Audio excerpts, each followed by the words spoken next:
আমাদের প্রতিবারের ন্যায় এবারও আমরা আমাদের যে হামনাত, কেরাত এবং উপস্থিত বক্তব্য প্রতিযোগিতা আয়োজন করেছিলাম, সেই অনুষ্ঠানের আমরা শুরু করতে যাচ্ছি। অনুষ্ঠানের শুরুতেই আমরা পরিচয় করে দিতে চাই, আমাদের সাথে আজকে বিচারক হিসেবে আছেন মোহাম্মদ আনিসুর রহমান মুক্তার, প্রধান শিক্ষক, ফুলপুকুরিয়া সরকারি প্রাথমিক বিদ্যালয়। এছাড়া আমাদের সাথে আরো উপস্থিত আছেন মুফতি সোহাইল আমিন, দারুল ইকামা, ফুলপুকুরিয়া আহসান আলী আল কোরআন হাফিজিয়া মাদ্রাসা ও খতিব, গোবিন্দগঞ্জ বাজার মসজিদ। প্রতিযোগিতা আমরা শুরু করছি।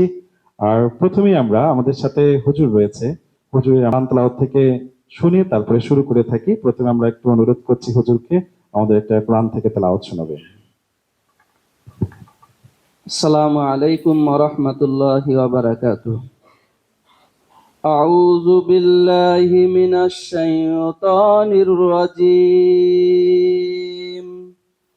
বিসমিল্লাহির রাহমানির রাহিম।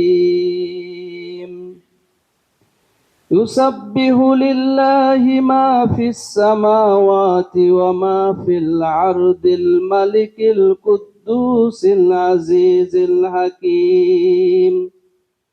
হুয়াল্লাযী বা'আসা ফিল উম্মিয়্যিনা রাসূলাম মিনহুম ইয়াতলু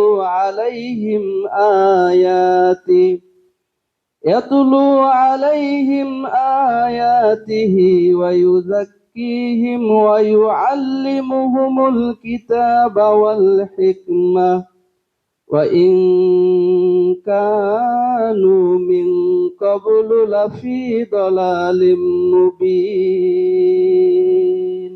সাদাকাল্লাহুল আযীম ওয়া সাদাকা রাসূলুহুন নাবিয়্যুল কারীম।